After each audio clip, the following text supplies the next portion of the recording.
하나님의 말씀 출애굽기 25장 10절에서 22절입니다.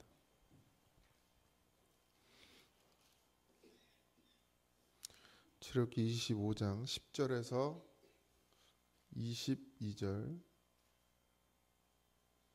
다 찾으셨나요? 한 목소리로 합독합니다.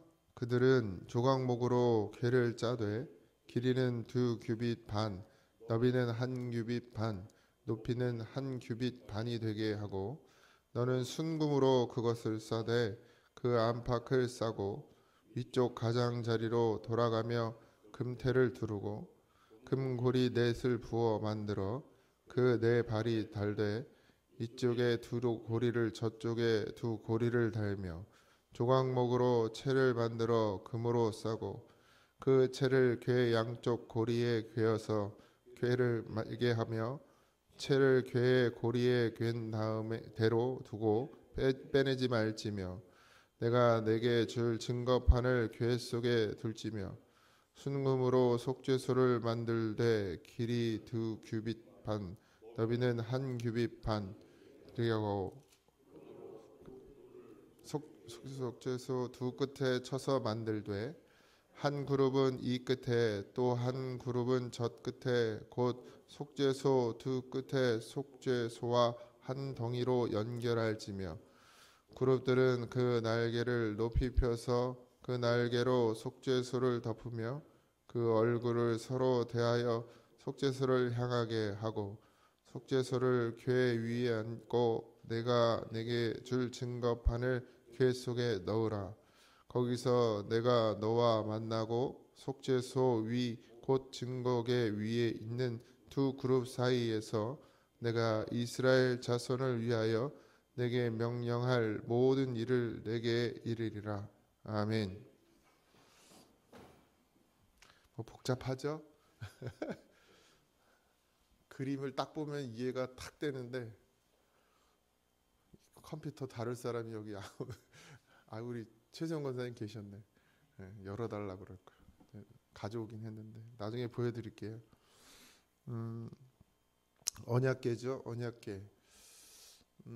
뭐 복잡하게 얘기했는데 보신 분 다 보셨죠? 한 번씩은 언약궤 그림들 보셨죠? 조각목과 순금으로 궤를 만들고 그 모서리에 금고리를 만들고 그곳에 채를 개어야 한다. 뭐 계속 뭐 이게 이제 수치가 나오고 뭐 이제 모양이 나오는데 뭐 그건 뭐 외우지도 못하고요. 그 의미를 잘 기억하는 것이 중요합니다. 궤 속에 증거판을 든다 그랬죠. 그리고 이제 이 궤, 법궤와 속죄소로 나눠집니다. 그래서 쉽게 얘기하면 뚜껑, 속죄소는 뚜껑인데 그 뚜껑의 모양이 이제 날개가 달린 마치 천사의 모양을 한 두 날개가 이렇게 합쳐져서 이제 손잡이 아래에는 궤에는 손잡이가 있고 뚜껑이 이제 또 달려서 덮게 되어 있죠. 속죄소라고 하는데 이제 속죄소는 죄를 덮는다는 뜻, 그러니까 죄 사함을 의미합니다. 이제 궤는 이제 그 증거궤를 담는 이제 그릇과 같은 그런 형태를 가지고 있는 것이죠. 하나님이 거기서 모세와 만나기로 약속을 합니다. 그러니까 그 이렇게 날개 그 두 그룹 날개 그 앞에 이제 공간이 있는데 이제 그 거기에 임하겠다 이런 의미를 가지고 계신데 뭐 하나님의 영광이 임한다고 이야기하시는 분들도 있고 또 뭐 형체를 가지신 분이 아니시니까요.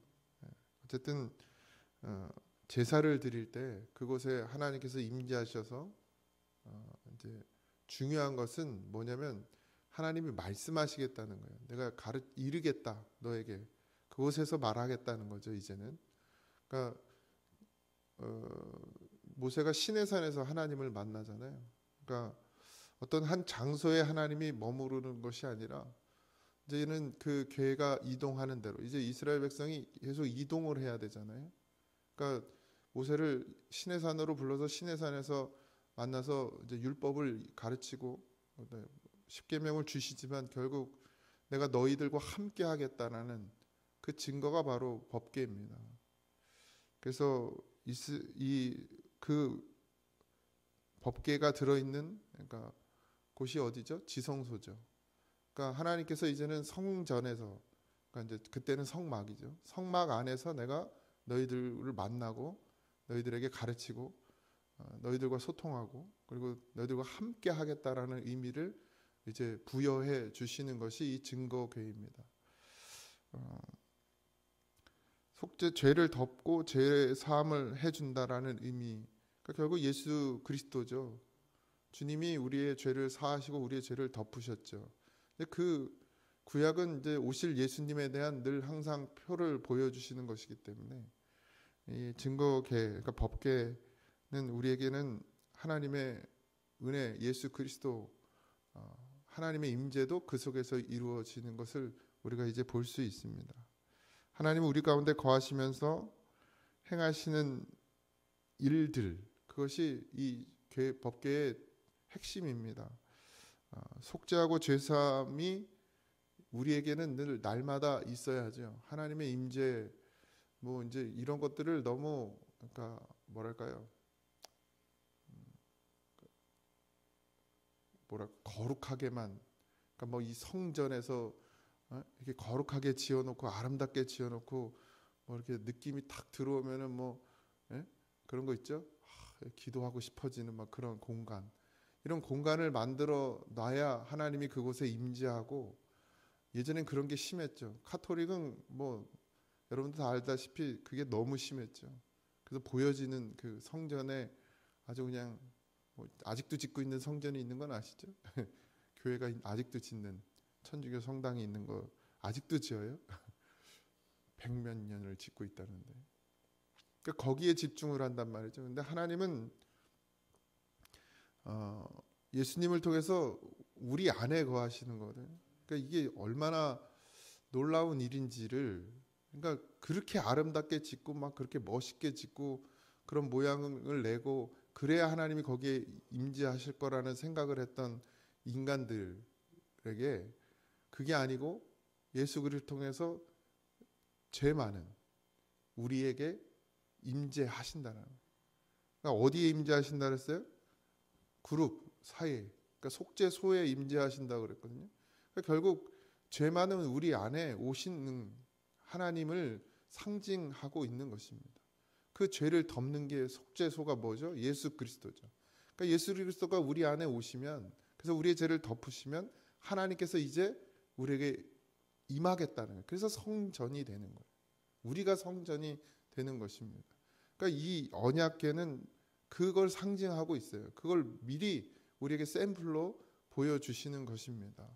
속죄소 대신 예수 그리스도, 그분이 우리의 죄를 덮으시면 그 안에 뭐가 있다 그랬죠? 증거궤가 있다 그랬죠. 우리는 뭐 하는 자죠? 율법을 지키는 자가 되죠. 그래서 그 죄를 덮음으로 말미암아 하나님께서 그 속죄소 위에 임재하시더라고요. 그러니까 오늘도 마찬가지입니다. 지금 이 시대도 뭐 증거궤가 없고 속죄소가 없고 아무것도 없지만 예수 그리스도께서 이미 우리를 통해서 우리의 죄를 사하시고 덮으시고 없게 하시고, 그래서 이제는 하나님께서 우리 안에 임재하시는 그런 성전이 되어 주셨죠. 이 진리를 알면 어떤 건물이나 어떤 뭐 그런 모양이나 뭐 이런 단위, 이게 아무런 의미가 없음을 알아야 됩니다. 뭐 옛날엔 뭐 장로교는 더 심하죠. 뭐 엄청 높이 하잖아요. 단을. 그게 마치 뭐 거룩을 상징하는 것처럼. 단만 높인다고 거룩해집니까? 하나님이 우리 안에 오셔야 우리가 거룩함을 입는 것이지. 이게 아무 의미. 근데 중요한 것은 이제 어쨌든 우리가 드리는 예배를 드리는 공간이기 때문에 그 공간 안에서 우리가 하나님을 더 깊이 만날 수 있는 그런 것을 만들어 내려고 이제 몸부림을 쳤던 것이죠, 인간들도. 근데 그게 이제 퇴색해지다 보니까 어떻게 돼? 건물에만 집중을 하게 되더라는 거예요. 그러니까 잘 깨어서 분별할 수 있는 은혜가 여러분들에게 있길 소망합니다. 그렇다고 여기를 뭐 함부로 하라는 얘기는 아닙니다. 오해는 하지 마세요. 그러나 너무 가면 안 돼요. 그러니까 늘 이게 중간으로 잘 가야 되는데 한쪽으로 너무 치우치다 보면 문제가 생겨지는 것입니다. 또 그렇다고 여기를 그냥 무슨 놀이터라고 생각하면 또 그것도 곤란하죠. 그러나 분명한 것은 하나님은 우리 안에 임하신다라는 것 분명히 알고 계시하고 하나님이 그 안에 임재하신 성전된 우리가 하나님께 모여서 예배하는 곳으로서 이곳은 또 그런 의미를 가지고 교회는 건물은 그런 의미를 가지고 있다라는 것을 또 잊지 마시기 바랍니다. 그렇다고 해서 여기가 거룩한 건 아닙니다. 여기서 아무리 기도를 많이 하고 뭐 수천 명이 와서 여기서 기도를 하고 그동안 기도가 많이 쌓였어도 이 공간이 거룩한 건 아니고 여러분이 거룩해지는 것, 하나님 그것이 가장 큰 의미이고 하나님에게는 하나님도 그런 뜻으로 우리에게 교회를 가르치시고 성전을 가르치셨다는 것을 잊지 마시기 바랍니다. 하나님은 마지막 22절에 거기서 내가 너와 만나고 속죄소 위 곧 증거계 위에 있는 두 그룹 사이에서 내가 이스라엘 자손을 위하여 내게 명령할 모든 일을 내게 이르리라. 이게 뭐죠? 말씀이에요.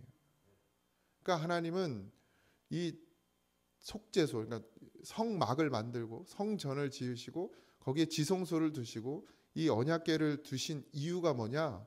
말씀하시기 위해서. 그러니까 사람들은 제사 받으려고 하나님이 성막을 만드신 줄 알거든요. 하나님은 제사 받으려고 성막을 만드신 게 아닙니다. 하나님 우리에게 그곳에서 임재해서 말씀하시려고 이것을 만드신 거라는 거예요.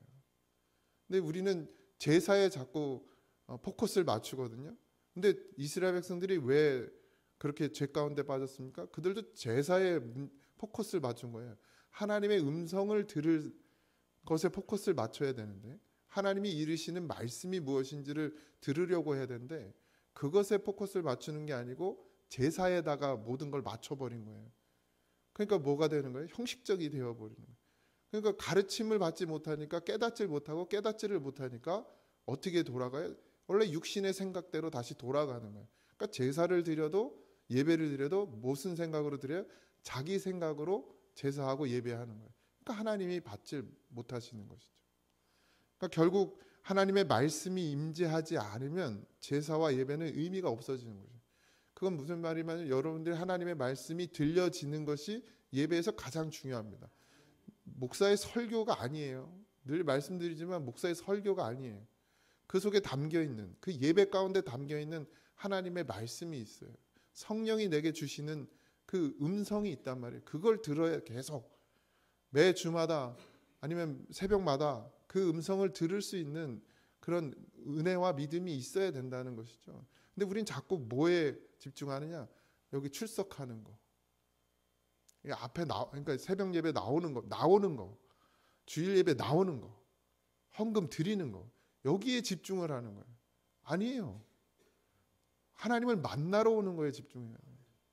하나님을 왜 만나요? 근데 얼굴 보려고요? 아니죠. 하나님의 말씀을 들어야 돼요. 하나님의 음성을 들어야 되는 거죠. 하나님이 이 궤를 만든 이 증거궤를 만든 이유가 바로 여기에 있다라는 거예요. 하나님이 예수 그리스도를 우리에게 보내주시고 우리의 죄를 덮으시고 하나님이 임재하셔서 하고 싶으셨던 것은 말씀이라는 거죠. 근데 우린 들으려고 하지 않고 그냥 행위에만 집중해요. 내가 오늘 교회 왔다 갔다, 새벽기도 왔다 갔고 수요예배 왔다 갔고 주일 예배 왔다 갔고 그 왔다 갔다는 거에만 우리가 마음의 위로를 받거든요. 오늘도 지켰다, 예, 주일을 지킨다는 건 하나님의 음성을 듣는 것입니다. 근데 거기에 우리가 매이는 게 아니라 형식에 매어버리죠. 그래서 예배 드리고 가면 그만인 거예요. 그래서 가끔은 그 목사님들이 그런 얘기를 뭐 몇 분한테는 제가 들었는데 저도 그런 걸 느끼거든요. 막 허무하고 막 허탈해져요. 주일날. 정말 이걸 잘 만들어서 먹였는데 말씀에는 관심이 없어요. 그러니까 말씀을 듣고 그것을 어떻게 하나님의 음성으로 받는 것에는 관심이 없고 그냥 예배 드린 것으로 만족하는 사람들이 보일 때는 정말 허탈해요. 마음도 아프지만 그게 매주마다 반복되는 거예요. 제가 물론 듣고 변화되는 사람들이 분명히 있습니다.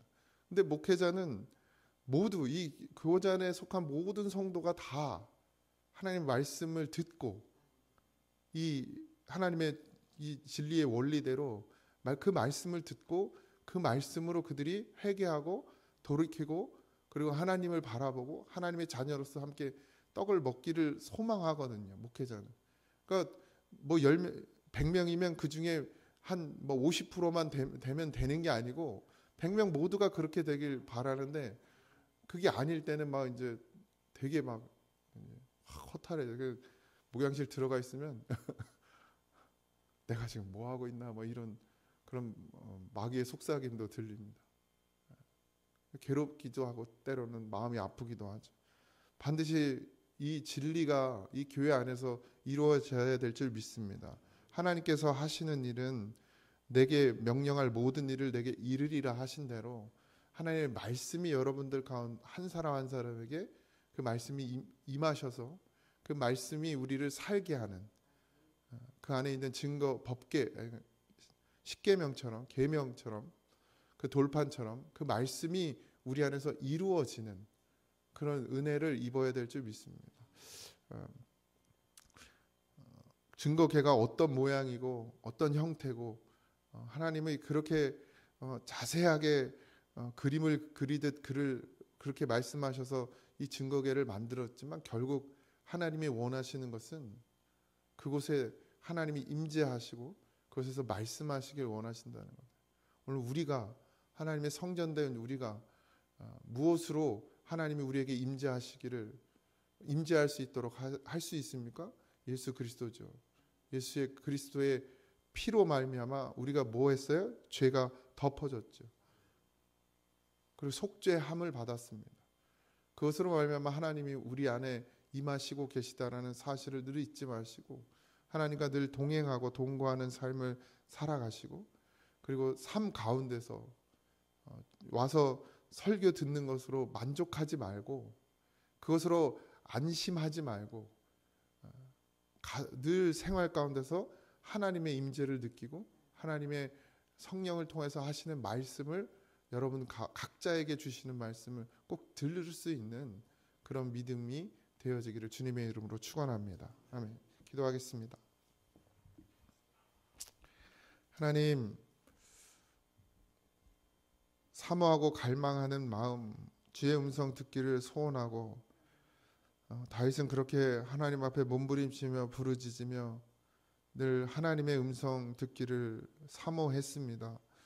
하나님, 우리의 삶도 바쁘고 힘들고 어렵게 돌아가지만 그 어려운 상황 가운데서도 아버지 하나님, 원수에게 쫓기는 그 상황 가운데서도 하나님 앞에 기도하며 주님의 음성 듣기를 사모하고 갈망하는 심령들이 되게 하여 주시옵시고 하나님, 그저 형식적인 예배와 형식적인 자리에 연연하지 말게 하시고 늘 항상 주님이 우리 안에서 예수 그리스도로 말미암아 우리를 죄 사하여 주시고 하나님 임재하시는 그 은혜를 늘 누리고 살아가는 그런 성도들이 되게 하여 주옵소서.